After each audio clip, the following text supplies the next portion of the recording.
ಕನ್ನಡ ಸಾಹಿತ್ಯ ಪರಿಷತ್, ದೂರದರ್ಶನ, ಚಂದನ ವಾಹಿನಿ ಸಹಯೋಗದಲ್ಲಿ 87ನೇ ಅಖಿಲ ಭಾರತ ಕನ್ನಡ ಸಾಹಿತ್ಯ ಸಮ್ಮೇಳನದ ಅಂಗವಾಗಿ ಮಧುರ ಮಧುರವಿ ಮಂಜುಳಗಾನ ಮತ್ತು ನಾವಾಡುವ ನುಡಿಯೇ ಕನ್ನಡ ನುಡಿ ಕಾರ್ಯಕ್ರಮ ನಗರದ ಅಂಬೇಡ್ಕರ್ ಸಮುದಾಯ ಭವನದಲ್ಲಿ ಯಶಸ್ವಿಯಾಗಿ ನಡೆಯಿತು.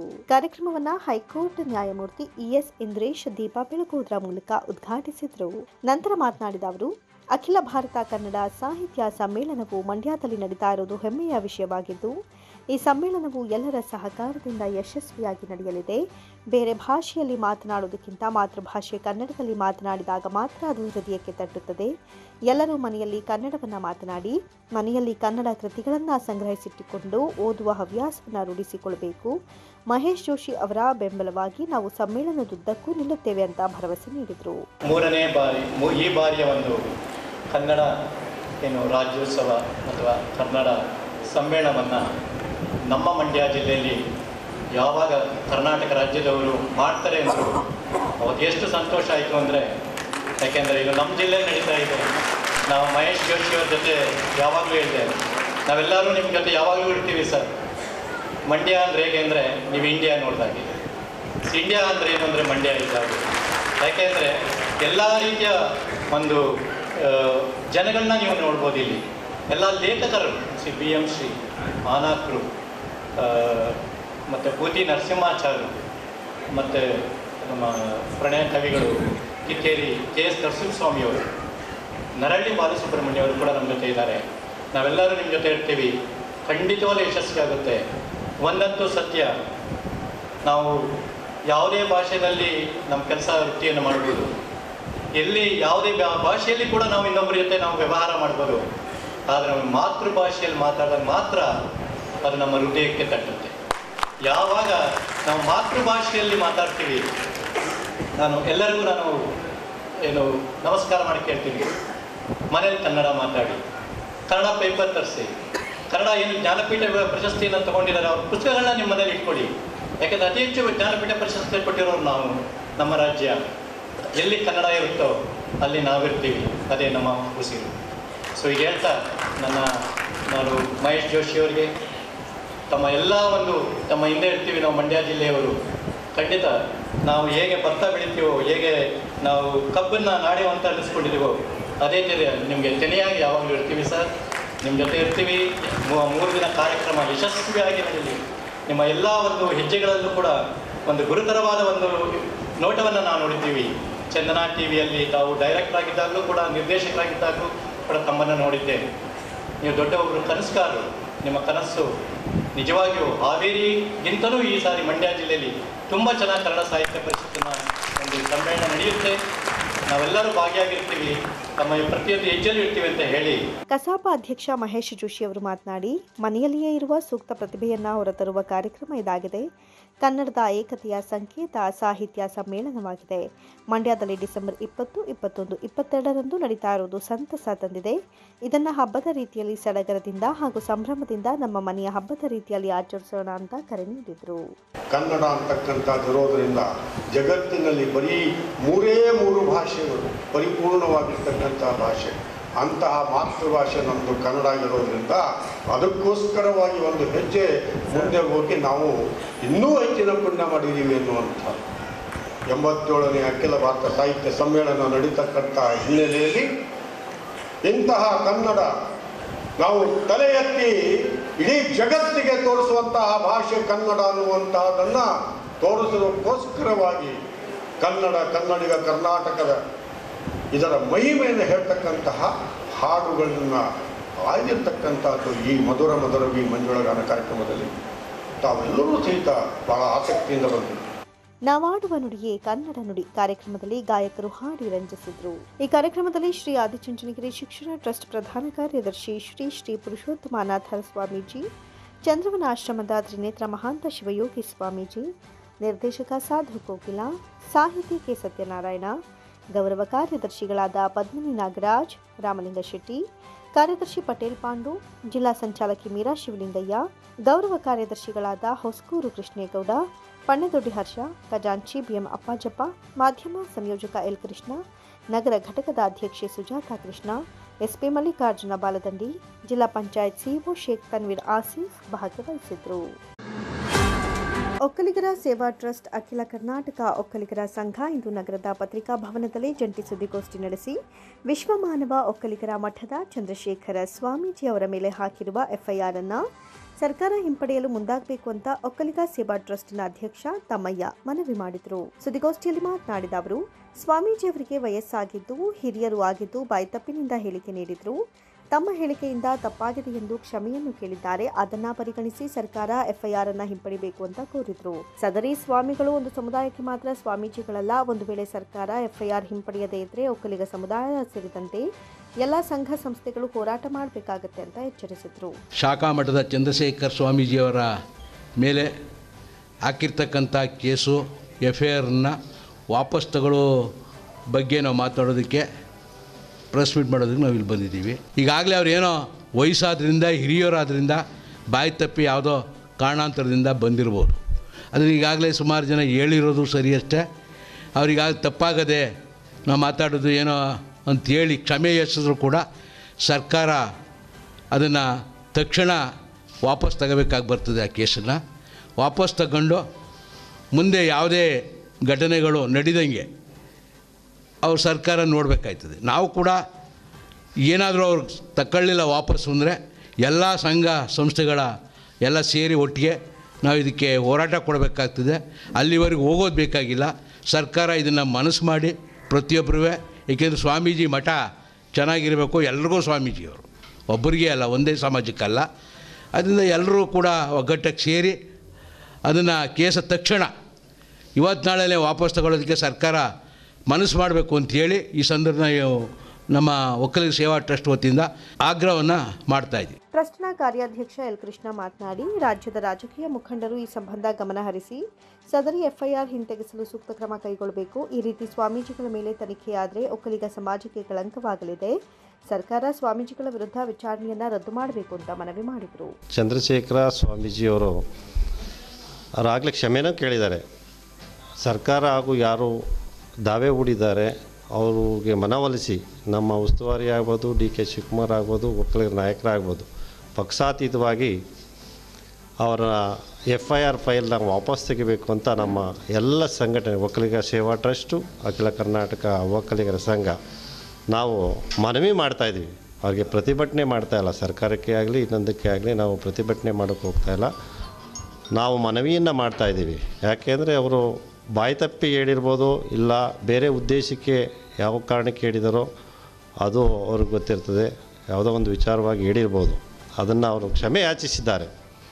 ಆದ ಕಾರಣ ಈ ನಮ್ಮ ರಾಜಕೀಯ ಮುಖಂಡರುಗಳಾಗ್ಬೋದು, ಕಾನೂನು ತಜ್ಞರಾಗ್ಬೋದು, ಅದಕ್ಕೆ ಏನಾಗಬೇಕು ಅದನ್ನು ಇದು ಮಾಡಿ ಅದನ್ನು ತಕ್ಷಣವೇ ವಾಪಸ್ ತಗೋಬೇಕು. ನಾಳೆ ವಿಚಾರಣೆಯನ್ನು ರದ್ದುಗೊಳಿಸಬೇಕು. ಅವ್ರಿಗೆ FIRಯಿಂದ ಇದಾಗ್ತದೆ. ನಮ್ಮ ಒಕ್ಕಲಿಗರ ಸಮುದಾಯಕ್ಕೆ ಒಂದು ಕಳಂಕ ಆಗಬಾರ್ದು ಅನ್ನೋ ದೃಷ್ಟಿಯಿಂದ ನಾವು ಸರ್ಕಾರಕ್ಕೆ ಮನವಿಯನ್ನು ಮಾಡ್ತಾಯಿದ್ದೀವಿ. ಅಖಿಲ ಕರ್ನಾಟಕ ಒಕ್ಕಲಿಗರ ಸಂಘದ ಜಿಲ್ಲಾಧ್ಯಕ್ಷ KC ರವೀಂದ್ರ ಮಾತನಾಡಿ, ಸ್ವಾಮೀಜಿಗಳು ಮಾತನಾಡುವ ವೇಳೆ ಉದ್ವೇಗದಿಂದ ಲೋಪವಾಗಿದೆ. ಸ್ವಾಮೀಜಿಗಳು ಕ್ಷಮೆಯಾಚನೆ ಮಾಡಿದ್ದು ಇದನ್ನು ಮುಂದುವರಿಸದೆ ಸದರಿ ಪ್ರಕರಣದಿಂದ ಸ್ವಾಮೀಜಿಯವರನ್ನ ಖುಲಾಸೆ ಮಾಡಬೇಕು ಅಂತ ಕೋರಿದರು. ಸಮುದಾಯಗಳ ಬಗ್ಗೆನೇ ಒಬ್ರಿಗೊಬ್ರು ಬಡಿದಾಡ್ತಕ್ಕಂಥ ದ್ವೇಷದ ರಾಜಕಾರಣ ಶುರುವಾಗಿದೆ. ಈ ಅದರಲ್ಲೂ ಮಠಮಾನ್ಯಗಳ ವಿಚಾರ ಬಂದಾಗ ಸ್ವಾಮೀಜಿಗಳು ಅವರು ಒಳ್ಳೆಯ ಉದ್ದೇಶ ಇಟ್ಕೊಂಡು ಹೇಳಿದ್ದಾರೆ. ಬಟ್ ಅದೊಂಚೂರು ಏನೋ ಸಂದರ್ಭಿಕವಾಗಿ ಮಾತಾಡಿದಾಗ, ಉದ್ವೇಗವಾಗಿ ಮಾತಾಡಿದಾಗ ಸಣ್ಣ ಪುಟ್ಟ ಆಗಿರ್ಬೋದು. ಆ ಲೋಪದೋಷನ ತಿದ್ಕೊಳ್ಳೋಕ್ಕೋಸ್ಕರನೇ ಅವರೇ ಸಹ ನಂದು ಅದು ಇದಾಗಿದೆ ಅಂತ ಕ್ಷಮೆ ಯಾಚಿಸವ್ರೆ. ಅದನ್ನು ಮತ್ತೆ ಮುಂದುವರಿಸಿ ಅದನ್ನು ಗೊಂದಲ ಮಾಡೋದು ಬೇಡ. ಈ ಒಂದು ಈ ಭಾವೈಕ್ಯತೆಯ ನಾಡಿದು, ಅಲ್ಲಿ ಎಲ್ಲರೂ ಸಾಮರಸ್ಯದಿಂದ ಬದುಕಲಿ ಅಂತ ಅನ್ನೋದು ನಮ್ಮ ಉದ್ದೇಶ. ಹಂಗಾಗಿ ದೊಡ್ಡ ಮಟ್ಟದಲ್ಲೇ ಇದನ್ನು ಕೂತು ಚರ್ಚೆ ಮಾಡಿ ಅವ್ರನ್ನ ಇದು ಮಾಡಬೇಕು, ಅದರಿಂದ ಖುಲಾಸೆ ಮಾಡಬೇಕು ಅಂತ ಈ ಒಂದು ನಾವೆಲ್ಲ ಒಕ್ಕಲಿಗರ ಸಂಘ ಮತ್ತು ಟ್ರಸ್ಟ್ ವತಿಯಿಂದ ಕೇಳ್ಕೊಳ್ತಾ ಇದ್ದೇವೆ. ಸುದ್ದಿಗೋಷ್ಠಿಯಲ್ಲಿ ಟ್ರಸ್ಟ್ನ ರಾಜ್ಯ ಉಪಾಧ್ಯಕ್ಷ ಕೃಷ್ಣೇಗೌಡ ಚಂದ್ರಶೇಖರ್ ಹಾಜರಿದ್ದರು. ಸಂಗೀತ ಮತ್ತು ಜಾನಪದ ಗಾಯನ ಸಾಧಕರಿಗೆ ರಾಜ್ಯ ಮಟ್ಟದ ಮಾಂಡವ್ಯ ಶ್ರೀ ಪ್ರಶಸ್ತಿ ಪ್ರದಾನ ಸಮಾರಂಭ ನಗರದ ಹಿಂದಿ ಭವನದಲ್ಲಿ ಯಶಸ್ವಿಯಾಗಿ ನಡೆಯಿತು. ಕಾರ್ಯಕ್ರಮವನ್ನು ಜಿಲ್ಲಾ ಬಿಜೆಪಿ ಮುಖಂಡ HR ಅರವಿಂದ್ ದೀಪ ಬೆಳಗೋದ್ರ ಮೂಲಕ ಉದ್ಘಾಟಿಸಿದರು.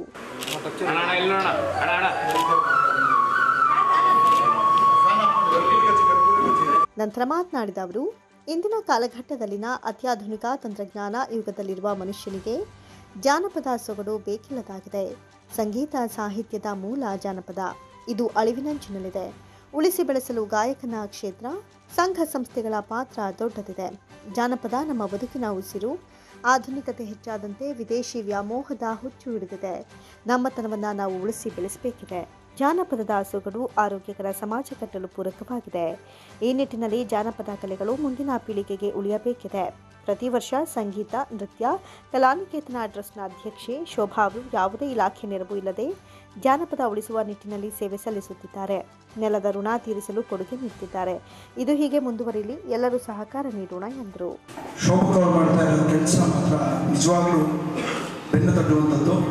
ಅವರಿಗೆ ಉಳಿದುಬಿಸುವ ಮಾತುಗಳನ್ನೇ ಆಡಬೇಕು. ಕಾರಣವಾದರೂ ಇಷ್ಟೇ, ಜನಪದ ಸಾಹಿತ್ಯ ಅನ್ನೋ ಒಂದು ಕಲೆ ನಮ್ಮಿಂದ ಮಾಸೋಗ್ತಾ ಇರುವಂಥ ಈ ಕಾಲಘಟ್ಟದಲ್ಲಿ ಶೋಭಾ ಅವರು ಈ ಪ್ರಯತ್ನವನ್ನು, ಜನಪದ ಕಲೆಯನ್ನು ಉಳಿಸುವಂಥ ಪ್ರಯತ್ನವನ್ನು ನಿರಂತರವಾಗಿ ಮಾಡ್ತಾ ಬರ್ತಾ ಇದ್ದಾರೆ. ಅವರೊಟ್ಟಿಗೆ ಇನ್ನೆಷ್ಟೇ ವರ್ಷ ನಾವು ಕಾರ್ಯಕ್ರಮ ಮಾಡಿದ್ರು ನಾವಿರುವವರೆಗೆ ಅವರಿಗೆ ಸಹಕಾರಿಯಾಗಿ ನಿಲ್ತೀವಿ ಅಂತ ಈ ಸಂದರ್ಭದಲ್ಲಿ ಹೇಳ್ತಾ, ಹಲವಾರು ಮಿತ್ರರು ಇವತ್ತು ಪ್ರಶಸ್ತಿಗೆ ಭಾಜನರಾಗಿದ್ದಾರೆ. ಆ ಪ್ರಶಸ್ತಿಯನ್ನು ಗುರುತಿಸಿ ಕೊಡುತ್ತಾ ಇದ್ದಾರೆ ಮಂಡ್ಯಶ್ರೀ ಆ ಒಂದು ಹೆಸರಿನಲ್ಲಿ, ಮತ್ತು ಹಲವಾರು ಕಲಾವಿದರಿಗೆ ಮತ್ತು ಸಮಾಜದಲ್ಲಿ ಸೇವೆ ಸಲ್ಲಿಸಿದವರಿಗೆ, ದೈಹಿಕ ಶಿಕ್ಷಕರಿಗೆ ಎಲ್ಲರನ್ನೂ ಒಗ್ಗೂಡಿ ಈ ಪ್ರಶಸ್ತಿಯನ್ನು ಕೊಡುವಂಥ ಕೆಲಸವನ್ನು, ಕಾಯಕವನ್ನು ಶೋಭಾ ಅವರು ನಿರಂತರವಾಗಿ ಮಾಡ್ತಾ ಬರ್ತಾರೆ. ಈ ಪ್ರಶಸ್ತಿಯನ್ನು ಗುರುತಿಸಿ ಕೊಡುವಂಥದ್ದು ಇದೆಯಲ್ಲ, ಭಾಳ ಕಷ್ಟಕರ ಕೆಲಸ.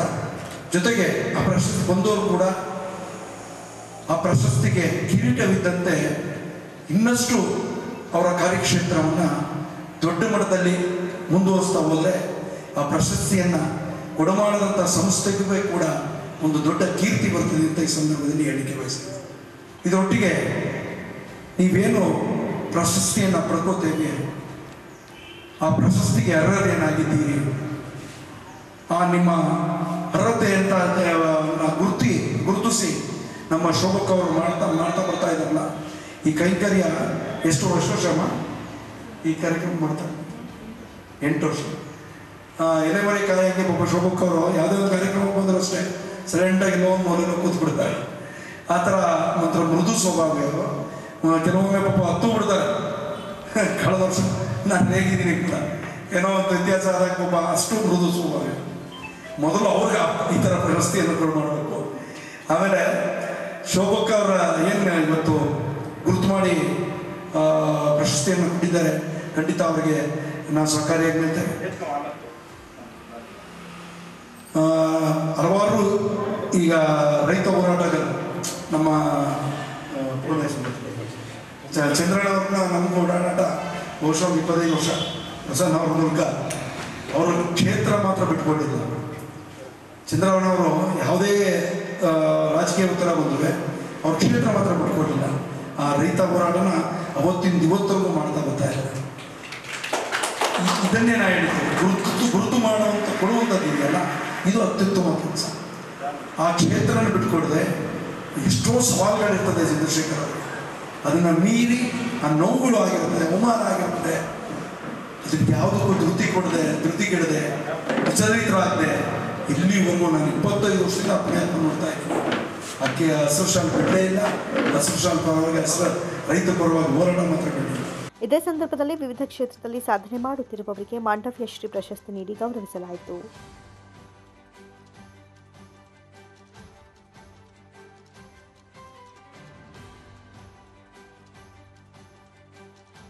ಕಾರ್ಯಕ್ರಮದಲ್ಲಿ ಸಂಗೀತ ನೃತ್ಯ ಕಲಾನಿಕೇತನ ಟ್ರಸ್ಟ್ನ ಸಂಸ್ಥಾಪಕ ರಾಜ್ಯಾಧ್ಯಕ್ಷೆ Shobha P Gowda, V4 corporation dream India ವ್ಯವಸ್ಥಾಪಕ ನಿರ್ದೇಶಕ ಸಮೀರ್, ಶಿವಯೋಗಿ ಶರಣಶ್ರೀ ಮಹೇಶ್ವರ ತಾತ, ಸಮಾಜ ಸೇವಕ ನೂರ್ ಅಹಮದ್ ಗುತ್ತಲು, ಸೊಸೈಟಿ ನಿರ್ದೇಶಕ JN ಮಂಜುನಾಥ್, ರೈಲ್ವೆ ಇಲಾಖೆ ಟಿ ಶ್ರೀನಿವಾಸ್, ಸೋನಿಯಾ ಗಾಂಧಿ ಬ್ರಿಗೇಡ್ ಉಪಾಧ್ಯಕ್ಷೆ ಜಯಲಕ್ಷ್ಮಮ್ಮ, ರೈತ ಮುಖಂಡ ಚಂದ್ರಶೇಖರ್, ಉದ್ಯಮಿ ವಿನಯ್ ಕುಮಾರ್, ಗಾಯಕ ಡಾಕ್ಟರ್ ಅಕ್ರಂ ಪಾಷಾ, ಬಿಜೆಪಿ ಮಂಜುನಾಥ್, ಶುಭ ಪಲ್ಲವಿ ಮತ್ತಿತರರು ಹಾಜರಿದ್ದರು.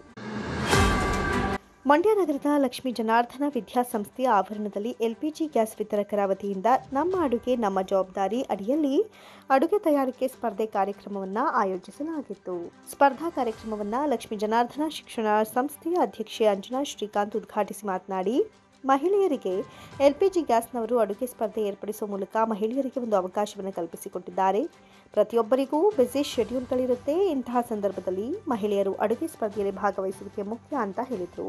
ಮಹಿಳೆಯರು ಅಡುಗೆ ಮಾಡುವಂತಹ ಸಂದರ್ಭದಲ್ಲಿ ರುಚಿಯ ಜೊತೆಗೆ ಸುರಕ್ಷತೆಯ ಕಡೆ ಗಮನ ಹರಿಸಬೇಕು ಅಂತ ತಿಳಿಸಿದರು. ಇಲ್ಲಿ ಪಾರ್ಟಿಸಿಪೇಷನ್ ಮುಖ್ಯ.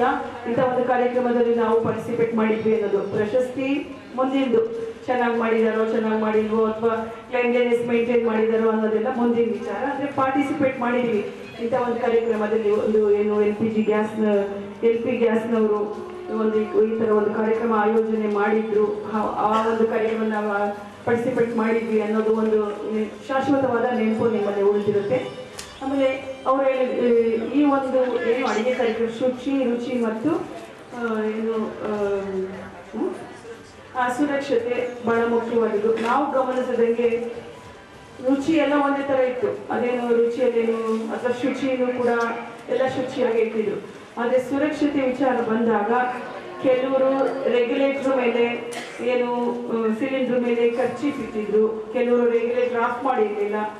ಇಂಪಾರ್ಟೆಂಟ್ ನಮಗೆ ಸುರಕ್ಷತೆ ಏನು ಅದ್ರ ಮೇಲೆಲ್ಲ ಸಿಲಿಂಡರ್ ಮೇಲೆ ಇಡೋದು ಅಥವಾ ಪೈಪ್ ಏನಾದರೂ ಲೀಕ್ ಆದರೆ ಅದಕ್ಕೆ ಏನಾದರೂ ಬ್ಲ್ಯಾಕ್ ಟೇಪ್ ಥರ ಸುತ್ತೋದು, ಅದೆಲ್ಲ ಭಾಳ ಡೇಂಜರ್ ಅಂಥದ್ದು. ಈಗಾಗಲೇ ಅದೆಲ್ಲ ಡೇಂಜರ್ ಅಂತ ಹೇಳಿ ಸರ್ ಈಗ ನಿಮಗೆಲ್ಲ ಎಕ್ಸ್ಪ್ಲೇನ್ ಮಾಡಿದರೆ ಅಂಥದನ್ನ ಮುಂದಿನ ದಿನಗಳಲ್ಲಿ ನಿಮ್ಮ ಒಂದು ಅಡುಗೆ ಮನೆ ಸುರಕ್ಷತೆ ವಿಚಾರವಾಗಿ ಅಳವಡಿಸ್ಕೊಳ್ಳಿ. ಮತ್ತು ರುಚಿ ಕೂಡ ಮುಖ್ಯನೇ ಇದೆ. ಉಪ್ಪು ಹುಳಿ ಖಾರ ಎಲ್ಲವೂ ಸಮ ಪ್ರಮಾಣದಲ್ಲಿ ಚೆನ್ನಾಗಿದ್ರೆ ಅದು ರುಚಿ ಕರೆಕ್ಟಾಗಿದೆ ಅಂತ ಹೇಳಲಿಕ್ಕೆ ಬರೋದು. ಆದರೆ ನಾವಿಲ್ಲಿ ಗಮನಿಸಿದಾಗ ಆಲ್ಮೋಸ್ಟ್ ಎಲ್ಲರೂ ಉಪ್ಪನ್ನ ಮುಂದೆನೇ ಹಾಕಿದ್ದೀರಾ. ಎಲ್ಲ ಅಡುಗೆ ಟೇಸ್ಟು ಸ್ವಲ್ಪ ಉಪ್ಪಾಗೇ ಇತ್ತು. ಹಾಗಾಗಿ ಮುಂದಿನ ದಿನಗಳಲ್ಲಿ ನಿಮ್ಮ ಮನೆಗಳಲ್ಲಿ ಮಾಡುವಾಗ ಈ ವಿಚಾರಗಳೆಲ್ಲನೂ ಗಮನದಲ್ಲಿ ಇಟ್ಕೊಂಡು, ಅಂದರೆ ಪ್ರಮಾಣ ಕಡಿಮೆ ಇರೋದ್ರಿಂದ ನೀವು ಮನೇಲಿ ಮಾಡೋ ರೀತಿ ಮಾಡಿರ್ಬೋದು ಅನ್ಕೋತೀವಿ. ಅದನ್ನು ನೀವು ಮನಸ್ಸಲ್ಲಿ ಇಟ್ಕೋಬೇಕು. ಕಮ್ಮಿ ಪ್ರಮಾಣ ಮಾಡುವಾಗ ನಾವು ಅದೆಲ್ಲ ಕಮ್ಮಿ ಪ್ರಮಾಣದಲ್ಲಿ ಹಾಕಬೇಕು ಅನ್ನೋದನ್ನು ಮನಸ್ಸಲ್ಲಿ ಇಟ್ಕೊಂಡು ಇಂಥ ಒಂದು ಕಾರ್ಯಕ್ರಮದಲ್ಲಿ ನೀವೆಲ್ಲ ಪಾರ್ಟಿಸಿಪೇಟ್ ಮಾಡಿದ್ದು ನಿಮಗೂ ಖುಷಿ ಆಗುತ್ತೆ. ಇಂಥ ಒಂದು ಕಾರ್ಯಕ್ರಮಕ್ಕೆ ನಾವು ಜಡ್ಜ್ ಆಗಿಯೋ ಅಥವಾ ಉದ್ಘಾಟನೆಗೂ ಬಂದಿರೋದ್ರಿಂದ ನಮಗೂ ಖುಷಿ ಆಗ್ತಾ ಇದೆ. ನಗರಸಭೆ ಮಾಜಿ ಅಧ್ಯಕ್ಷ HS ಮಂಜು, ಅಡುಗೆ ಅನಿಲ ಬಳಸುವ ವೇಳೆ ಮಹಿಳೆಯರು ಸದಾ ಎಚ್ಚರಿಕೆಯಿಂದ ಇರಬೇಕು. ಕೊಂಚ ನಿರ್ಲಕ್ಷ್ಯ ವಹಿಸಿದ್ರು ಅಪಾಯ ಕಟ್ಟಿಟ್ಟ ಬುತ್ತಿ. ಅಡುಗೆ ಮಾಡುವ ಸಮಯದಲ್ಲಿ ಮನಸ್ಸು ಎಲ್ಲೋ ಇರಬಾರ್ದು. ಸ್ಟವ್ ಹಚ್ಚೋ ಮುನ್ನವೇ ಅನಿಲ ಸೋರಿಕೆಯಾಗ್ತಾ ಇದೆಯೇ, ಪೈಪ್ಗಳು ಸುರಕ್ಷಿತವಾಗಿವೆಯೇ ಎಂಬುದನ್ನು ಪರಿಶೀಲಿಸಿಕೊಳ್ಬೇಕು. ಅಡುಗೆ ಅನಿಲ ಸೋರಿಕೆಯಾಗೋದು ಕಂಡುಬಂದ ಕೂಡಲೇ ವಿತರಕರಿಗೆ ತಿಳಿಸಿ ಸರಿಪಡಿಸಿಕೊಳ್ಬೇಕು ಎಂದರು. ಈಗಾಗಲೇ ನಾನು ಕೇಳಿದ್ದೀನಿ, 12 ಕೋಟಿ ಜನ ಈಗಾಗಲೇ ಸಂಪರ್ಕವನ್ನು ಬೆಳೆಸಿದ್ದಾರೆ. ಅದರಲ್ಲಿ 8 ಕೋಟಿ ಜನ ಸುರಕ್ಷಿತವಾಗಿ ಅದನ್ನು ಬಳಕೆ ಮಾಡಿಕೊಳ್ತಿದ್ದಾರೆ. ಇನ್ನೂ 3.5 ಕೋಟಿ ಜನ ಅದರ ಬಗ್ಗೆ ಅರಿವು ಮೂಡಿಸಿದ್ದೀವಿ ಅಂತ ಹೇಳಿ ಒಂದು ಕಾರ್ಯಕ್ರಮವನ್ನು ಹೇಳಿದ್ದಾರೆ. ಅದೇ ರೀತಿ ತಾವು ಸುಧಾ ಈಗೆಲ್ಲ ವಿಡಿಯೋ ನೋಡಿದಿರಿ, ಯಾವ ರೀತಿ ಅಳವಡಿಕೆ ಮಾಡ್ಕೊಳ್ಬೇಕು, ಯಾವ ರೀತಿ ಇದನ್ನು ಮಾಡ್ಕೊಳ್ಬೇಕು ಅನ್ನೋ ಅರಿವನ್ನು ತಾವು ತಮಗೆ, ತಮ್ಮ ನೆಂಟರಿಗೆ, ಸ್ನೇಹಿತರಿಗೆ ಇದನ್ನು ಮನವರಿಕೆ ಮಾಡಿಕೊಡ್ಬೇಕು. ಹಾಗಾಗಿ ಸುರಕ್ಷತೆ ಅತಿ ಮುಖ್ಯ ಅನ್ನೋದನ್ನು ತಾವೆಲ್ಲ ಅರಿವು ಮೂಡಿಸ್ಕೊಡ್ಬೇಕು ಬಂದಂಥ ಪಾರ್ಟಿಸಿಪೇಟ್ ಅಂತ. ಅದೇ ರೀತಿ ತಾವು ಈಗೆಲ್ಲ ಒಂದು ಏನು ಮಾಡಿದ್ದೀರಿ, ಈಗ ಅದನ್ನೆಲ್ಲ ನಮ್ಮ ತೀರ್ಪುಗಾರರು ಅದನ್ನೆಲ್ಲ ಯಾರು ನೋಟ್ ಮಾಡ್ಕೊಂಡಿದ್ದಾರೆ. ಅದೇ ರೀತಿ ತಾವೆಲ್ಲ ಅದರ ಸುರಕ್ಷತೆ ಬಗ್ಗೆ ತಾವೆಲ್ಲ ಮುಂದೆ ನೀಟಾಗಿ ಅದನ್ನು ಯಾವ ರೀತಿ ಕ್ಲೀನಿಂಗ್ ಇರಬೇಕು, ಸುರಕ್ಷತೆ ಬಗ್ಗೆ ಏನೆಲ್ಲ ಸಾಮಗ್ರಿಗಳನ್ನು ಉಪಯೋಗಿಸಬೇಕು ಅನ್ನೋದ್ರ ಬಗ್ಗೆ ಈಗಾಗಲೇ ಒಂದು ವಿಡಿಯೋದಲ್ಲಿ ತೋರಿಸಿದ್ದಾರೆ. ತಾವು ಇದು ಮಾಡಿ ಹಾಗಾಗಿ ದಯಮಾಡಿ ಸ್ಪರ್ಧೆಯಲ್ಲಿ ಯಾರು ಜಯಿಸಿರಾಗ್ತಾರೋ ಆಗಲಿ ತೊಂದರೆ ಇಲ್ಲ, ಆದರೆ ನೀವು ಪಾರ್ಟಿಸಿಪೇಟ್ ಮಾಡಿದ್ದೀವಿ ಅನ್ನೋ ಒಂದು ಇದು. ಇನ್ನು ನಮ್ಮ ಅಡುಗೆ ನಮ್ಮ ಜವಾಬ್ದಾರಿ ಅಡಿಯಲ್ಲಿ ಅಡುಗೆ ತಯಾರಿಕೆ ಸ್ಪರ್ಧೆಯನ್ನು ಏರ್ಪಡಿಸಲಾಗಿತ್ತು. ಸ್ಪರ್ಧೆಯಲ್ಲಿ ವಿಜೇತರಾದ 1ನೇ ಸ್ಥಾನ ಪಡೆದ ರಂಜಿತಾ, 2ನೇ ಸ್ಥಾನ ಪಡೆದ ಲಕ್ಷ್ಮಿ, 3ನೇ ಸ್ಥಾನವನ್ನು ಪಡೆದುಕೊಂಡಂತಹ ಶ್ವೇತಾ ಅವರಿಗೆ ಗಣ್ಯರು ಬಹುಮಾನವನ್ನು ವಿತರಿಸಿದರು. ಈ ಸಂದರ್ಭದಲ್ಲಿ HP ಗ್ಯಾಸ್ನ Prasad Kumar, HPCL sales officer Sheikh Mastan, MUDA ಅಧ್ಯಕ್ಷ ನಯೀಂ, ನಗರಸಭಾ ಸದಸ್ಯ ರವಿ, DCC ಬ್ಯಾಂಕ್ ನಿರ್ದೇಶಕ H ಅಶೋಕ್, ಪ್ರಕಾಶ್ ಗ್ಯಾಸ್ ಏಜೆನ್ಸಿಯ ರಾಜಶ್ರೀ, HP ಗ್ಯಾಸ್ ಲಕ್ಷ್ಮಿ, ಆಹಾರ ಇಲಾಖೆ ವ್ಯವಸ್ಥಾಪಕಿ ರೇಣುಕಾ, BJ ರಾಮೇಗೌಡ, ಬಸರಾಳು, ಮಮತೆಯ ಮಡಿಲು ಅನ್ನದಾಸೋಹ ಕೇಂದ್ರದ KP ಅರುಣಕುಮಾರಿ ಸೇರಿದಂತೆ ಇತರರು ಕಾರ್ಯಕ್ರಮದಲ್ಲಿ ಭಾಗವಹಿಸಿದರು.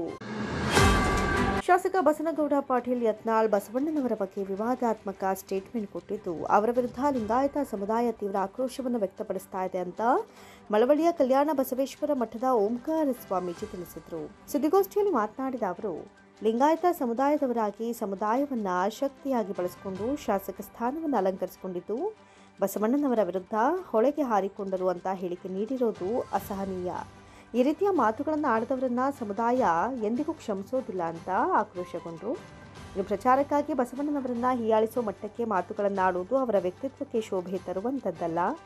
ತಮ್ಮ ಹೇಳಿಕೆಯ ಮೂಲಕ ಬಸವ ತತ್ವದ ವಿರೋಧಿಯಾಗಿದ್ದು ಸಮಾಜದಲ್ಲಿ ನಕಲಿ ಹಿಂದೂ ನಾಯಕರಾಗಿ ಜನರ ದಿಕ್ಕು ತಪ್ಪಿಸುವ ಕೆಲಸ ಮಾಡ್ತಿದ್ದಾರೆ.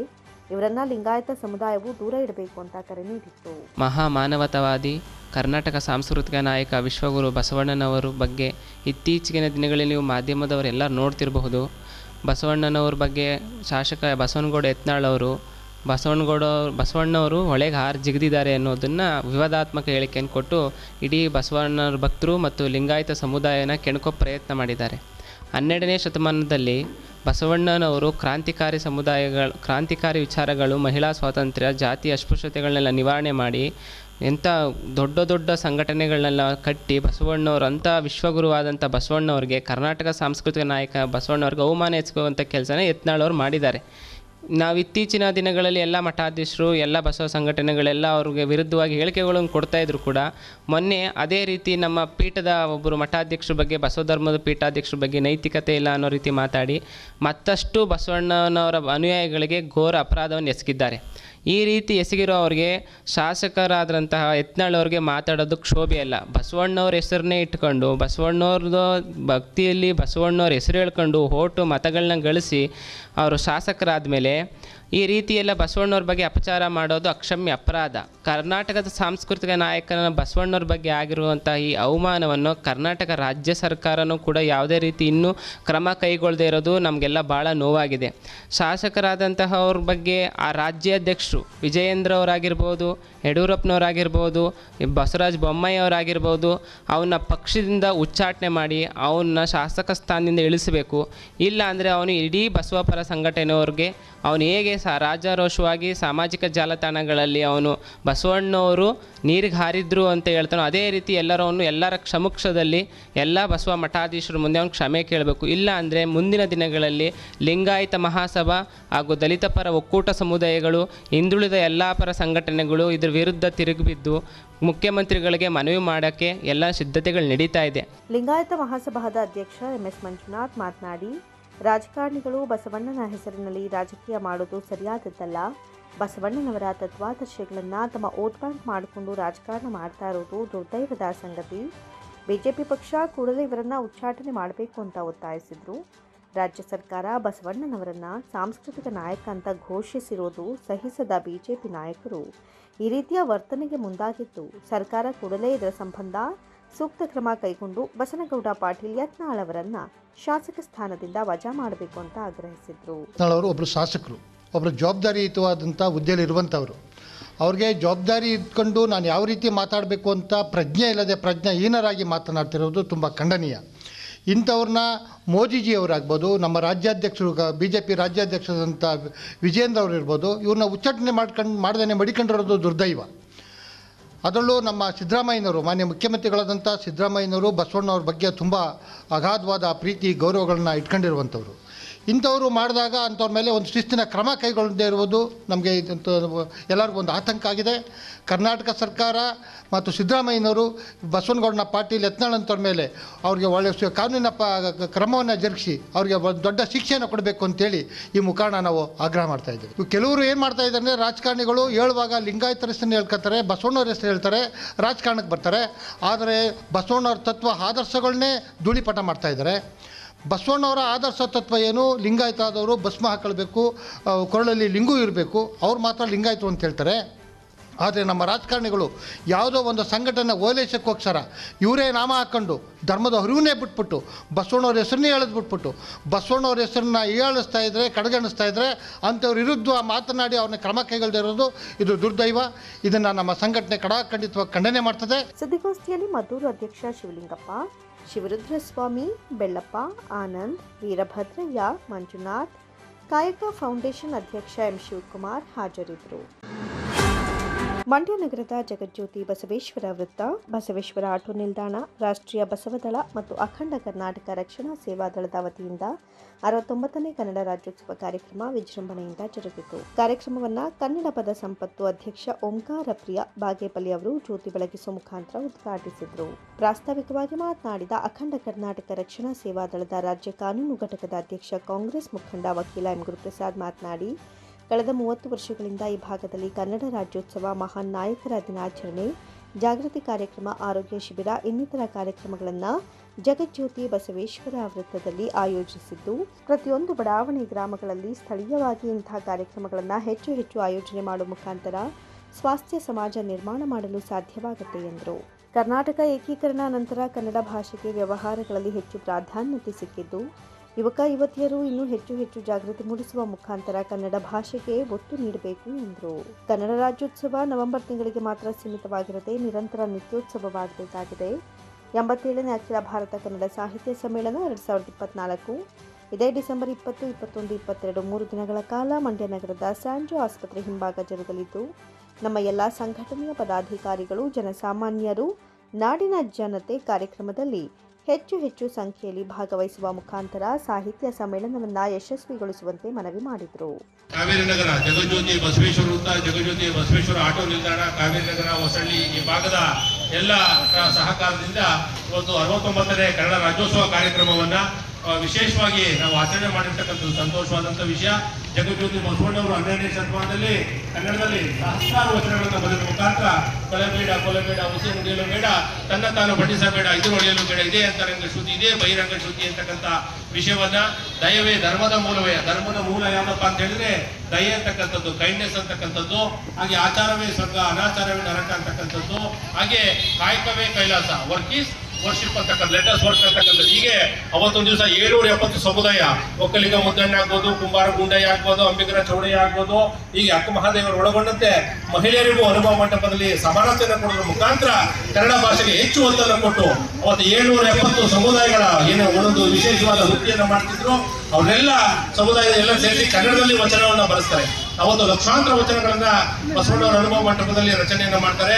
ಅವತ್ತೊಂದು ದಿವಸ ಅನೇಕ ಅಕ್ಕಪಕ್ಕದ ರಾಜ್ಯದವರು ಬಸವಣ್ಣವರ ಪ್ರಭಾವ ಬೀರ್ತಾರೆ. ಏನ್ರಿ ಬಸವಣ್ಣವರೇ, ಈ ಬರೀ ಕನ್ನಡದಲ್ಲೇ ವಚನವನ್ನು ತಮಿಳಿಗೆ ತರ್ಜುಮೆ ಮಾಡಿ, ಹಾಗೆ ಇತರ ಭಾಷೆಗಳಿಗೆ, ಆಂಧ್ರ ಭಾಷೆಗೆ, ತೆಲುಗಿಗೆ ತರ್ಜುಮೆ ಮಾಡಿ, ಕೇರಳ ಭಾಷೆಗೆ ತರ್ಜುಮೆ ಮಾಡಿ ಅಂತಕ್ಕಂಥ, ಮಲಯಾಳಕ್ಕೆ ತರ್ಜುಮೆ ಮಾಡಿ ಅಂತ ಆದವರು ಇಲ್ಲ ಕನ್ನಡಕ್ಕೆ ಹೆಚ್ಚು ಪ್ರಾಧಾನ್ಯತೆ ಕೊಡಬೇಕು ಅಂತೇಳಿ 12ನೇ ಶತಮಾನದಲ್ಲಿ ಸಹಸ್ರಾರು ವಚನ ಬರೆದ ಮುಖಾಂತರ ಇವತ್ತು ಕನ್ನಡಕ್ಕೆ ಸಾಕಷ್ಟು ಒಂದು ಪೋಷಣೆ ಸಿಕ್ಕಿದೆ, ಇದು ಉಳಿಯಕ್ಕೆ ಸಾಧ್ಯವಾಗಿದೆ. ಹಾಗೆ 12ನೇ ಶತಮಾನ ಆದಮೇಲೆ 13-14ರಲ್ಲಿ ಕುಮಾರವ್ಯಾಸ ಆಗ್ಬೋದು, ಪಂಪ ಆಗ್ಬೋದು, ಇವರೆಲ್ಲ ಅದಾದ ನಂತರ ಏನು ರಾಷ್ಟ್ರಕವಿ ನಮ್ಮ ಕುವೆಂಪು ಆಗ್ಬೋದು, ಬೇಂದ್ರವರು ಆಗ್ಬೋದು, ಇವರೆಲ್ಲ ಮಹಾನ್ ನಾಯಕರು ನಮಗೆ ಕನ್ನಡ ಭಾಷೆ ಬಗ್ಗೆ ಹೆಚ್ಚು ಒತ್ತನ್ನು ಕೊಟ್ಟಿದ್ರು.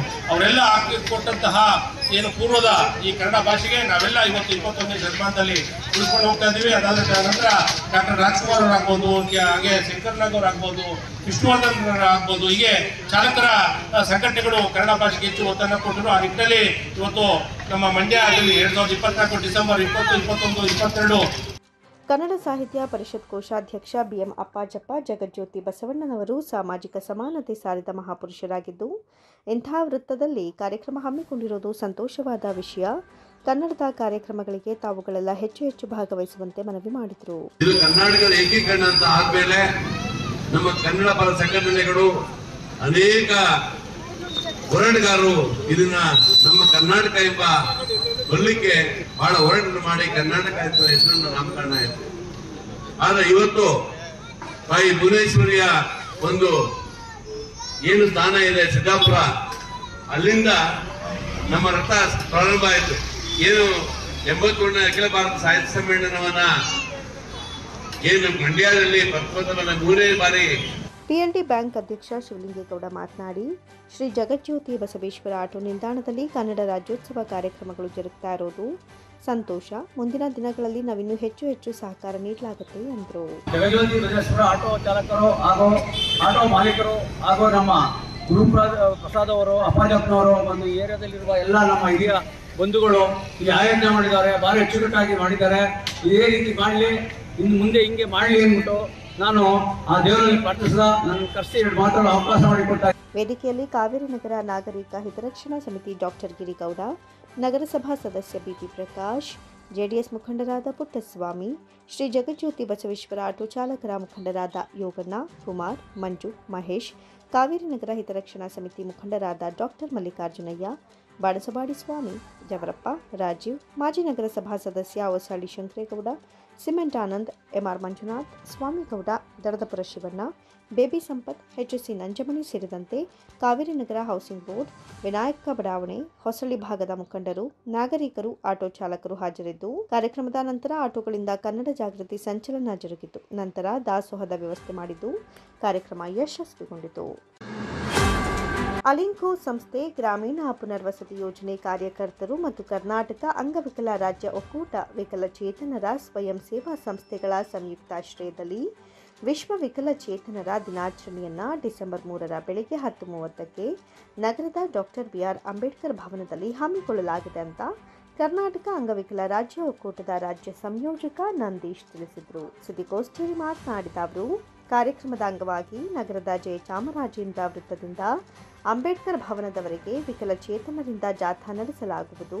ವೇದಿಕೆ ಕಾರ್ಯಕ್ರಮದಲ್ಲಿ ವಿಶೇಷ ಸಾಧನೆ ಮಾಡಿರುವ ವಿಕಲಚೇತನರಿಗೆ ಸನ್ಮಾನ, ಕ್ರೀಡೆಯಲ್ಲಿ ವಿಜೇತರಾದವರಿಗೆ ಬಹುಮಾನ ವಿತರಣೆ, ಅಲಿಂಕೋ ಸಂಸ್ಥೆಯ ವತಿಯಿಂದ ಸಾಧನಾ ಸಲಕರಣೆಗಳ ವಿತರಣೆ ಹಾಗೂ ವಿಕಲಚೇತನರಿಂದಲೇ ಸಾಂಸ್ಕೃತಿಕ ಕಾರ್ಯಕ್ರಮ ನೀಡಲಾಗುತ್ತದೆ ಅಂತ ವಿವರಿಸಿದರು.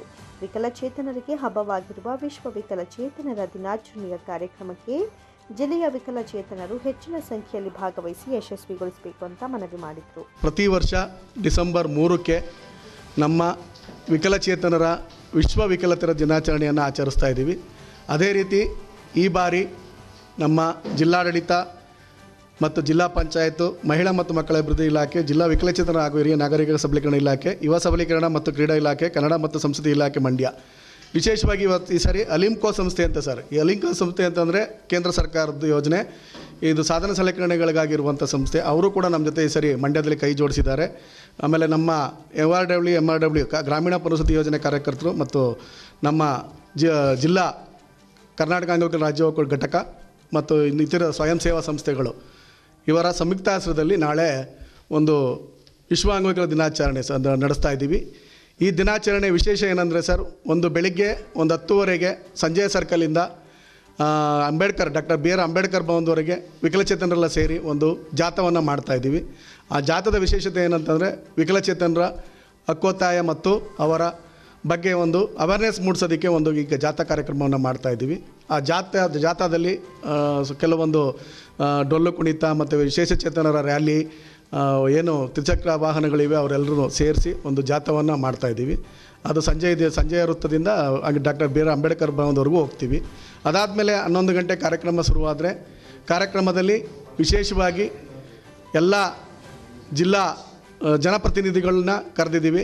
ಎಲ್ಲರೂ ಕೂಡ ಜಿಲ್ಲಾ ಅಧಿಕಾರಿಗಳನ್ನ ಕರೆದಿದ್ದೀವಿ. ಎಲ್ಲ ಬಂಧು ಅಧಿಕಾರಿಗಳನ್ನು ಕರೆದಿದ್ದೀವಿ, ಎಲ್ಲ ವರ್ಗದ ಅಧಿಕಾರಿಗಳನ್ನು ಮತ್ತು ಎಲ್ಲ ಥರದ ವಿಕಲಚೇತನ ಏಳಿಗೆಯಾಗಿ ದುಡಿತಾ ಇರುವಂತಹ ಸ್ವಯಂ ಸೇವಾ ಸಂಸ್ಥೆಗಳ ಮತ್ತು ಒಕ್ಕೂಟಗಳು ಮತ್ತು ಇನ್ನಿತರ ಸಂಘ ಸಂಸ್ಥೆಗಳ ಜೊತೆ ಬರ್ತಾ ಇದ್ದಾರೆ. ಸುಮಾರು 5,000 to 10,000 ಜನ ಸೇರಬೇಕು ಅನ್ನೋದು ನಮ್ಮ ಒಂದು ಭಾವನೆ ಇದೆ ನಾಳಕ್ಕೆ. ಯಾಕೆಂದರೆ ಪ್ರತಿ ಬಾರಿ ನಡೀತಾ ಇರುತ್ತೆ ವಿಶ್ವ ವಿಕಲತೆ ದಿನಾಚರಣೆ. ಆದರೆ ವಿಕಲಚೇತನರಿಗೆ ಇರೋದು ವರ್ಷಕ್ಕೊಂದು ಇದೊಂದು ಹಬ್ಬ ರೀತಿ ನಾವು ಸೆಲೆಬ್ರೇಟ್ ಮಾಡಬೇಕು ಅಂತ ಅನ್ನೋದು ನಮ್ಮದೊಂದು ಭಾವನೆ. ಅದರಿಂದ ತಾವೆಲ್ಲರೂ ದಯವಿಟ್ಟು. ಸುದ್ದಿಗೋಷ್ಠಿಯಲ್ಲಿ ಒಕ್ಕೂಟದ ಶ್ರೀರಂಗಪಟ್ಟಣ ತಾಲೂಕು ಅಧ್ಯಕ್ಷ ಎಂ ಮಂಜುನಾಥ್ ಹಾಜರಿದ್ದರು. ಮಳವಳ್ಳಿ ತಾಲೂಕು ಹಲಗೂರು ಹೋಬಳಿ ದಳವಾಯಿ ಕೋಡಿಹಳ್ಳಿ ಗ್ರಾಮದಲ್ಲಿ 69ನೇ ಕನ್ನಡ ರಾಜ್ಯೋತ್ಸವ ವಿಜೃಂಭಣೆಯಿಂದ ನಡೆಯಿತು. ಕಾರ್ಯಕ್ರಮವನ್ನು ಹಲಗೂರು ಸರ್ಕಲ್ ಇನ್ಸ್ಪೆಕ್ಟರ್ ಶ್ರೀಧರ್ ಧ್ವಜಾರೋಹಣವನ್ನು ನೆರವೇರಿಸಿದರು. ಕಾರ್ಯಕ್ರಮಕ್ಕೆ ಆಗಮಿಸಿದ ಅತಿಥಿಗಳನ್ನು ಗ್ರಾಮ ಪಂಚಾಯಿತಿ ಆವರಣದಿಂದ ಮೆರವಣಿಗೆ ಮುಖಾಂತರ ಆವರಣಕ್ಕೆ ಕರೆತರಲಾಯಿತು. ಸರ್ಕಲ್ ಇನ್ಸ್ಪೆಕ್ಟರ್ ಶ್ರೀಧರ್ ಅವರು ಧ್ವಜಾರೋಹಣ ನೆರವೇರಿಸಿದರು. ಕಾರ್ಯಕ್ರಮವನ್ನು ಉದ್ಘಾಟಿಸಿ ನಂತರ ಮಾತನಾಡಿದ ಶ್ರೀಧರ್ ಅವರು, ಕನ್ನಡ ನಾಡು ನುಡಿ ನೆಲ ಜಲ ಭಾಷೆ ಉಳಿಸಬೇಕು. ನಮ್ಮ ಮಂಡ್ಯ ಜಿಲ್ಲೆಯಲ್ಲಿ ಕನ್ನಡವನ್ನು ಹೆಚ್ಚು ಬಳಕೆ ಮಾಡ್ತಾರೆ. ಬೇರೆ ಭಾಷೆಗೆ ಮೊರೆ ಹೋಗಬೇಡಿ. ಇಂದಿನ ಶಾಲೆಗಳಲ್ಲಿ ಕನ್ನಡ ಮಾತನಾಡಿದ್ರೆ ದಂಡ ಹಾಕುವಂತಹ ಪರಿಸ್ಥಿತಿ ಬಂದಿದೆ. ಕನ್ನಡ ಒಂದು ಭಾಷೆಯಲ್ಲ, ಅದು ಜೀವನದ ಧರ್ಮ. ಮಂಡ್ಯ ಜಿಲ್ಲೆಯ ಯುವಕರು ವಿದ್ಯಾಭ್ಯಾಸದ ವೇಳೆ ಪರೀಕ್ಷೆ ಬರೆದು ಕನ್ನಡ ಪಾಸ್ ಮಾಡ್ತಾರೆ, ಆದರೆ ಇಂಗ್ಲಿಷ್ನಲ್ಲಿ ಫೇಲ್ ಆಗ್ತಾರೆ ಅಂತ ತಿಳಿಸಿದರು. ಕನ್ನಡ ಅದು ಒಂದು ಭಾಷೆ ಅಲ್ಲ, ಅದೊಂದು ಜೀವನ ಧರ್ಮ. ನಾವು ಯಾವ ರೀತಿ ಬೆಳೆದು ಬಂದಿದ್ದೀವಿ ಅನ್ನೋದನ್ನ ಮತ್ತೆ ನಮ್ಮ ಜೀವನದ ಒಂದು ಅವಿಭಾಜ್ಯ ಅಂಗವಾಗ್ಬಿಟ್ಟಿದೆ ಕನ್ನಡ. ಯಾಕೆಂತಂದ್ರೆ ನಾವು ಹುಟ್ಟದಾಗ್ಲಿಂದ ಇಲ್ಲಿ ತನಕ ಮಾತಾಡಿರೋದು ಎಲ್ಲ ಬರೀ ಕನ್ನಡನೇ. ಪರ್ಟಿಕ್ಯುಲರ್ ಆಗಿ ಮಂಡ್ಯದವ್ರಿಗೆ ಕನ್ನಡದ ಬಗ್ಗೆ ಜಾಸ್ತಿ ಅಭಿಮಾನ. ಯಾಕೆ ಅಂದ್ರೆ ನಮ್ಮ ಮಂಡ್ಯದಲ್ಲಿ ಹೈಯೆಸ್ಟ್ ಜನ ಪಾಸ್ ಆಗೋದು ಕನ್ನಡ, ಫೇಲ್ ಆಗೋದು ಇಂಗ್ಲಿಷ್. ಮ್ಯಾಕ್ಸಿಮಮ್ PUC ನಲ್ಲಿ ಯಾವ್ದ್ರಲ್ಲಿ ಫೇಲ್ ಆಗ್ತಾರಪ್ಪ ಅಂದ್ರೆ ಇಂಗ್ಲಿಷ್. ಯಾಕೆಂದ್ರೆ ನಮಗೆ ಬೇರೆ ಭಾಷೆ ಬೇಕಾಗಿಲ್ಲ ಅಂತ. ನಮ್ಮ ಕನ್ನಡ ಅಷ್ಟೊಂದು ಶ್ರೀಮಂತವಾಗಿದೆ. ನಾನು ತಮಾಷೆಯಾಗಿ ಮಾತಾಡಿದೆ, ಕನ್ನಡ ಶ್ರೀಮಂತವಾಗಿದೆ ಅಂತ ಅಂದ್ರೆ ಕನ್ನಡಕ್ಕೆ ಸುಮಾರು ನಾವು 2000 ವರ್ಷಗಳ ಇತಿಹಾಸವನ್ನ ಗುರುತಿಸ್ತೀವಿ. ಕ್ರಿಸ್ತಶಕ 450 ಹಲ್ಮಿಡಿ ಶಾಸನದಲ್ಲೇ ನಾವು ಕನ್ನಡದ ಒಂದು ಬೆಳವಣಿಗೆಯನ್ನು ನಾವು ಗುರುತಿಸ್ತೀವಿ. ಇದೇ ಸಂದರ್ಭದಲ್ಲಿ ಸಾಮ ಶಿವಮಾಲಯ ಹಲಗೂರು, PSI ಮಹೇಂದ್ರ ಹಾಗೂ ದಳವಾಯಿ ಕೋಡಿಹಳ್ಳಿ ಗ್ರಾಮಸ್ಥರು ಹಾಜರಿದ್ದರು. ಅಖಿಲ ಭಾರತ ಕನ್ನಡ ಸಾಹಿತ್ಯ ಸಮ್ಮೇಳನದ ಸಮಿತಿಗಳಲ್ಲಿ ಜಿಲ್ಲೆಯ ಪಕ್ಷಗಳ ಕಾರ್ಯಕರ್ತರನ್ನ ಪರಿಗಣಿಸಿ ನೇಮಕ ಮಾಡಲು ಪರಿಷತ್ತಿನ ರಾಜ್ಯಾಧ್ಯಕ್ಷ ಮಹೇಶ್ ಜೋಶಿ ಮುಂದಾಗಬೇಕು ಅಂತ ಬಿಜೆಪಿ ಮುಖಂಡ ಸಿದ್ದರಾಮಯ್ಯ ಆಗ್ರಹಿಸಿದರು.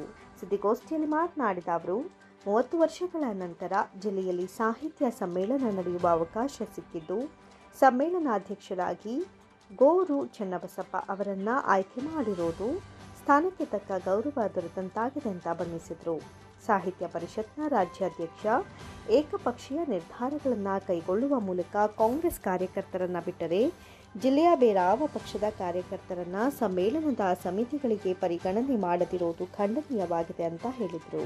ಕನ್ನಡ ನುಡಿ ಜಾತ್ರೆಯ ತೇರನ್ನ ಎಳೆಯಲು ಜಿಲ್ಲೆಯ ಎಲ್ಲಾ ಪಕ್ಷಗಳು, ಸಂಘಟನೆಗಳು ಉತ್ಸುಕವಾಗಿವೆ.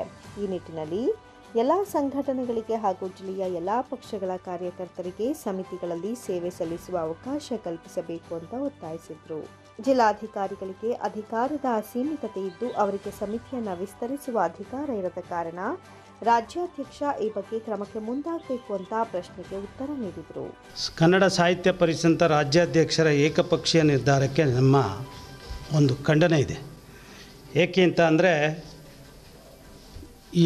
ಈ ಒಂದು ಸಾಹಿತ್ಯ ಪರಿಷತ್ತಿನ ಸಮ್ಮೇಳನ ಮಾಡ್ತಾ ಇರೋದು ಕಳೆದ 30 ವರ್ಷದಲ್ಲಿ ಪ್ರಥಮವಾಗಿ ಮಾಡ್ತಾ ಇರಬೇಕಾದ್ರೆ ಎಲ್ಲ ಪಕ್ಷದ ಜನರನ್ನು ಸೇರಿಸ್ಕೋಬೇಕು. ಅದು ಗೌರವ ಚನ್ನಬಸಪ್ಪನವ್ರನ್ನ ಕೂಡ ಇವತ್ತು ಸಮ್ಮೇಳನದ ಅಧ್ಯಕ್ಷರು ಮಾಡಿರೋದು ನಿಜವಾಗ್ಲೂ ಅತ್ಯಂತ ಸಂತೋಷ ಮತ್ತು ಈ ಸಮ್ಮೇಳನಕ್ಕೆ ಒಂದು ತೂಕ ಬರುವಂಥ ವಿಷಯ. ಹಾಗಾಗಿ ಇಂಥ ಒಂದು ಸಮ್ಮೇಳನದಲ್ಲಿ ಎಲ್ಲ ಜನರನ್ನು, ಎಲ್ಲ ಪಕ್ಷದ ಸಂಘಟನೆಗಳನ್ನು, ರೈತ ಸಂಘಟನೆ ಇರ್ಬೋದು, ಎಲ್ಲ ಪಕ್ಷ ಇರ್ಬೋದು, BSP ಇರ್ಬೋದು, JDS ಇರ್ಬೋದು, ಎಲ್ಲರೂ BJP ಇರ್ಬೋದು, ಎಲ್ಲ ಪಕ್ಷದ ಜನರನ್ನು ಸೇರಿಸ್ಕೊಂಡು ಮತ್ತು ಇನ್ನೂ ಸಣ್ಣ ಪುಟ್ಟ ಸಂಘ ಸಂಸ್ಥೆಗಳನ್ನು ಸೇರಿಸ್ಕೊಂಡು ರಾಜ್ಯಾಧ್ಯಕ್ಷರು ಸಭೆ ಕರೆದು ಅಲ್ಲಿ ಚರ್ಚೆ ಮಾಡಿ ಅವರವರ ಪ್ರತಿನಿಧಿಗಳನ್ನು ಎಷ್ಟೆಷ್ಟು ಜನ ಸೇರಿಸ್ಕೋಬೇಕು. ಏನು ಈಗ 28-30 ಕಮಿಟಿ ಮಾಡಿದರೆ ಮಾಡಿದರೆ ಇನ್ನೂ ಅತ್ಯದ್ಭುತವಾಗಿ ಬರ್ತಾಯಿತ್ತು ಅಂತ ನನ್ನ ಒಂದು ಇದು. ಯಾಕೆ ಅಂತಂದರೆ ಈಗ ಸರ್ಕಾರ ಅಥವಾ ಅಧಿಕಾರಿಗಳ ಮೇಲೆ ನಾವು ಹೇಳಲಿಕ್ಕೆ ಬರೋಲ್ಲ. ಅಧಿಕಾರಿಗಳು ಈಗೇನು 25 ಕೋಟಿ ಕೊಟ್ಟಿದ್ದಾರೆ ಅದಕ್ಕೆ ಕಸ್ಟೋಡಿಯನ್ ಆಗಿರ್ತಾರೆ ಅವರು. ಈ ಕಾರ್ಯಪ್ರವೃತ್ತರಾಗೋರು ಯಾರು ಅಂದರೆ ಸಂಘದ ಈ ಒಂದು ಸಾಹಿತ್ಯ ಪರಿಷತ್ತಿನ ಎಲ್ಲ ಸದಸ್ಯರುಗಳು ಇನ್ವಾಲ್ವ್ ಆಗ್ತಾರೆ. ಅದ್ರ ಜೊತೆಗೆ ಜಿಲ್ಲೆಯ ಎಲ್ಲ ಪಕ್ಷದ ಮತ್ತು ಸಂಘ ಸಂಸ್ಥೆಗಳ ಜನರನ್ನು ಒಟ್ಟುಗೂಡಿಸಿ ಮಾಡಿದರೆ ಇನ್ನೂ ಅತ್ಯದ್ಭುತವಾಗಿ ಬರ್ತದೆ ಅಂತ ನನ್ನ ಒಂದು ಇದು. ಅವರ ಏಕಪಕ್ಷೀಯ ನಿರ್ಧಾರ ನನಗೆ ನಿಜವಾಗ್ಲೂ ಅತ್ಯಂತ ಖೇದಕರ ಅಂತ ಹೇಳಲಿಕ್ಕೆ ಇಚ್ಛೆಪಡ್ತೇನೆ. ಅಧ್ಯಕ್ಷರು, ರಾಜ್ಯಾಧ್ಯಕ್ಷರು ದಯವಿಟ್ಟು ಈ ಕಡೆ ಗಮನ ಕೊಡಬೇಕು. ಗಮನ ಕೊಟ್ಟು ಇದನ್ನು ಸರಿಪಡಿಸಿ ಮತ್ತು ಅಧಿಕಾರಿಗಳನ್ನ ಒಳಗೊಂಡಂಥ ಒಂದು ಇದನ್ನು ರೆಡಿ ಮಾಡಿ ದಯವಿಟ್ಟು ಎಲ್ಲ ಪಕ್ಷದ ಕಾರ್ಯಕರ್ತರನ್ನು ಸೇರಿಸ್ಕೋಬೇಕು ಅಂತ ನಾನು ಇವತ್ತು ಹೇಳ್ತಾ, ಸುದ್ದಿಗೋಷ್ಠಿಯಲ್ಲಿ ಬಿಜೆಪಿ ಮಂಡಲ ಅಧ್ಯಕ್ಷ ವಸಂತ್ ಕುಮಾರ್, ಜಿಲ್ಲಾ ವಕ್ತಾರ ಸಿಟಿ ಮಂಜುನಾಥ್, ಜಿಲ್ಲಾ ಪ್ರಧಾನ ಕಾರ್ಯದರ್ಶಿ ವಿವೇಕ್, ಬಿ ಕೃಷ್ಣ, ಪ್ರಸನ್ನ ಕುಮಾರ್ ಹಾಜರಿದ್ದರು. ರಾಜ್ಯದ ಹಲವು ಜಿಲ್ಲೆಗಳಲ್ಲಿ ಬಾಣಂತಿಯರು ಸರತಿ ಸಾಲಿನಲ್ಲಿ ಸಾವನ್ನಪ್ತಾ ಇದ್ದು, ಇದಕ್ಕೆ ಕಳಪೆ ಗುಣಮಟ್ಟದ ಔಷಧಿ ಪೂರೈಕೆಯೇ ಕಾರಣವಾಗಿದ್ದು, ಕೂಡಲೇ ಆರೋಗ್ಯ ಮತ್ತು ಕುಟುಂಬ ಕಲ್ಯಾಣ ಇಲಾಖೆ ಸಚಿವರಾದ ದಿನೇಶ್ ಗುಂಡೂರಾವ್ ಅವರು ರಾಜೀನಾಮೆ ಸಲ್ಲಿಸಬೇಕು ಅಂತ ಕರ್ನಾಟಕ ರಾಜ್ಯ ರೈತ ಸಂಘ ಮೂಲ ಸಂಘಟನೆಯ ಮೈಸೂರು ಜಿಲ್ಲಾಧ್ಯಕ್ಷ ಬನ್ನೂರು ನಾರಾಯಣ್ ನೇತೃತ್ವದಲ್ಲಿ ಟಿ. ನರಸೀಪುರ ತಾಲೂಕಿನ ಬನ್ನೂರು ಪಟ್ಟಣದ ಸರ್ಕಾರಿ ಸಮುದಾಯ ಆರೋಗ್ಯ ಕೇಂದ್ರದ ಮುಂದೆ ಪ್ರತಿಭಟನೆ ನಡೆಸಿದರು. ಈ ಸಂದರ್ಭದಲ್ಲಿ ಮಾತನಾಡಿದ ಅವರು, ಬಳ್ಳಾರಿ, ಕಲಬುರಗಿ, ಗುಲ್ಬರ್ಗಾ ಸೇರಿದಂತೆ ಉತ್ತರ ಕರ್ನಾಟಕದ ಹಲವು ಜಿಲ್ಲೆಗಳಲ್ಲಿ ಸರ್ಕಾರಿ ಆಸ್ಪತ್ರೆಗಳಲ್ಲಿ ಬಾಣಂತಿಯರು ಸರಣಿಯಾಗಿ ಸಾವನ್ನಪ್ತಾ ಇದ್ದು, ಸರ್ಕಾರ ಇದನ್ನು ಗಂಭೀರವಾಗಿ ಪರಿಗಣಿಸದೆ ಬೇಜವಾಬ್ದಾರಿಯಿಂದ ನಡೆದುಕೊಂಡು ಶ್ರೀ ಸಾಮಾನ್ಯರ ಜೀವ ಹಾಗೂ ಬದುಕಿನ ಜೊತೆ ಚೆಲ್ಲಾಟವಾಡ್ತಾ ಇದೆ ಅಂತ ಆಕ್ರೋಶ ವ್ಯಕ್ತಪಡಿಸಿದರು. ಕೂಡಲೇ ಸರ್ಕಾರ ಮೃತಪಟ್ಟ ಮಹಿಳೆ ಕುಟುಂಬಕ್ಕೆ 10 ಲಕ್ಷ ರೂಪಾಯಿಗಳ ಪರಿಹಾರ ನೀಡಿ ಆ ಕುಟುಂಬದ ಸದಸ್ಯರೊಬ್ಬರಿಗೆ ಸರ್ಕಾರಿ ಹುದ್ದೆ ನೀಡಬೇಕು ಅಂತ ಆಗ್ರಹಿಸಿದರು. ಇಲ್ಲದಿದ್ದರೆ ಮುಂದಿನ ದಿನಗಳಲ್ಲಿ ಸರ್ಕಾರದ ವಿರುದ್ಧ ನಮ್ಮ ಸಂಘಟನೆ ರಾಜ್ಯಾದ್ಯಂತ ಉಗ್ರ ಪ್ರತಿಭಟನೆ ಹಮ್ಮಿಕೊಳ್ಳುತ್ತೇವೆ ಅಂತ ಎಚ್ಚರಿಸಿದರು. ಏನು 15ರಿಂದ 20 ಜನ ಬಾಣಂತಿಯರು ಸತ್ತಿದ್ದಾರೆ. ಅವ್ರ ಕುಟುಂಬಕ್ಕೆ ಒಂದು ಸರ್ಕಾರಿ ಉದ್ಯೋಗವನ್ನು ಕೊಡಬೇಕು. ವಿದ್ಯಾರ್ಥಿಯಕ್ಕಾಗಿ ಬಾಣಂತಿಯರಿಗೆ ಕನಿಷ್ಠ 10 ಲಕ್ಷ ರೂಪಾಯಿ ಪರಿಹಾರವನ್ನು ಕೊಡಬೇಕು ಸಾವು ಸಂಭವಿಸಿರುವ ಕುಟುಂಬಕ್ಕೆ. ಹಾಗಾಗಿ ರಾಜ್ಯ ಸರ್ಕಾರ ಅವ್ರ ಕುಟುಂಬವನ್ನು ಕ್ಷಮೆ ಕೊಡಬೇಕು. ನಮ್ಮಿಂದ ಆಗಿರ್ತಕ್ಕಂಥ ನೆಗ್ಲಿಜೆನ್ಸಿ ಆಗಿರೋದ್ರಿಂದ ರಾಜ್ಯ ಸರ್ಕಾರ ಹೊಣೆ ಹೊತ್ತು ಕೂಡಲೇ ದಿನೇಶ್ ಗುಂಡೂರಾವ್ ರಾಜೀನಾಮೆಯನ್ನು ಕೊಡಬೇಕು. ಹಂಗಾಗಿ ಕುಟುಂಬಸ್ಥರಿಗೆ ನ್ಯಾಯ ಸಿಗಬೇಕು ಅಂದರೆ ತತ್ಕ್ಷಣವೇ ಅವರಿಗೆ 10 ಲಕ್ಷ ರೂಪಾಯಿ ಪರಿಹಾರ, ಒಂದು ಸರ್ಕಾರಿ ಉದ್ಯೋಗವನ್ನು ಕೊಡಬೇಕು. ಇಲ್ಲ ಅಂದರೆ ರಾಜ್ಯ ಸರ್ಕಾರ ಇನ್ನು ಗೌರ್ಮೆಂಟ್ ಹಾಸ್ಪಿಟ್ಲ್ ಏನಿದ್ದಾವೆ ಸರ್ಕಾರಿ ಆಸ್ಪತ್ರೆಗಳನ್ನ ಮುಚ್ಚಬೇಕು. ಯಾಕೆಂದರೆ ಅವ್ರಿಗೆ ಇಷ್ಟ ಇಲ್ಲ ನಡೆಸೋಕ್ಕೆ. ಕಮಿಷನ್ನ ಇದೆಲ್ಲನೂ ಅವರೇ ತಗೊಬಿಡ್ಲಿ. ಪಾಪ ಬಡಬಗ್ರು ಜೀವನಾರ ಉಳಿಸ್ಕೊಂಡು ಬೇರೆ ಬೇರೆ ಕಡೆ ಎಲ್ಲ ತೋರಿಸ್ಕೊತಾರೆ. ಅವ್ರಿಗೆ ಇಷ್ಟ ಇಲ್ಲ ಆಮೇಲೆ ನಡೆಸೋಕ್ಕೆ ಇಷ್ಟ ಇಲ್ಲ, ಕೇವಲ ಸಾವು ಸಂಭವಿಸಲಿ ಅನ್ನೋ ಥರದಲ್ಲಿ ಈ ದೇಶದಲ್ಲಿ 140 ಕೋಟಿ ಜನ ಇದ್ದಾರೆ, ಸತ್ತರೆ ಸಾಯ್ತಾರೆ ಅಂತೇಳಿ ಅಧಿಕಾರಿಗಳನ್ನ ಎದುರಿಸ್ಕೊಂಡು ಇವರು ರಾಜ್ಯ ಸರ್ಕಾರ ಮಾಡ್ತಾ ಇದ್ದಾರೆ. ನಾವು ಅನೇಕ ಬಾರಿ ಈ ಬಗ್ಗೆ ಚರ್ಚೆ ಮಾಡಿದ್ರೆ ಅನೇಕ ಅಧಿಕಾರಿಗಳು ಕೂಡ ನಾವು ಮೇಲಧಿಕಾರಿಗಳಿಗೆ ಹೇಳೋಕ್ಕಾಗಲ್ಲ ಸರ್, ಅವ್ರು ಕೊಟ್ಟಿದ್ದನ್ನು ನಾವು ಬಳಕೆ ಮಾಡಬೇಕು ಅಂತ ಹೇಳ್ತಾರೆ. ಹಂಗಾಗಿ ಇದು ಮೇಲಿಂದ ಏನು ತ್ರಿಸದಸ್ಯ ಪೀಠ ಅಂತ ಏನು ಹೇಳ್ತೀವಿ, ಒಬ್ಬರು ನ್ಯಾಯಾಧೀಶರನ್ನ ನೇಮಕ ಮಾಡಿ ನ್ಯಾಯಸಮ್ಮತವಾದಂಥ ತನಿಖೆ ಆಗಬೇಕು. ತಪ್ಪಿತಸ್ಥರ ವಿರುದ್ಧ ಕಠಿಣ ಕ್ರಮ ತಗೋಬೇಕು. ಇದು ಮುಂದಿನ ಅನ್ಯಾಯ ಮಾಡತಕ್ಕಂಥವ್ರಿಗೆ ಒಂದು ಎಚ್ಚರಿಕೆ ಆಗುತ್ತೆ ಅಂತ ನಾನು ಈ ಸಂದರ್ಭದಲ್ಲಿ ರೈತ ಮುಖಂಡರುಗಳಾದ ಅತ್ತಳ್ಳಿ ಸ್ವಾಮಿರಾಜ್, ಶಾಂತರಾಜು, ರಮೇಶ್, ಸಿದ್ದರಾಜು, ಸೂರಿ, ರಾಜು, ಪಾರ್ಥ ಜಯರಾಮ, ಚೆನ್ನಪ್ಪ, ವೆಂಕಟೇಶ್, ರಂಗಸ್ವಾಮಿ, ಶಿವರಾಮ್ ಹಾಜರಿದ್ದರು.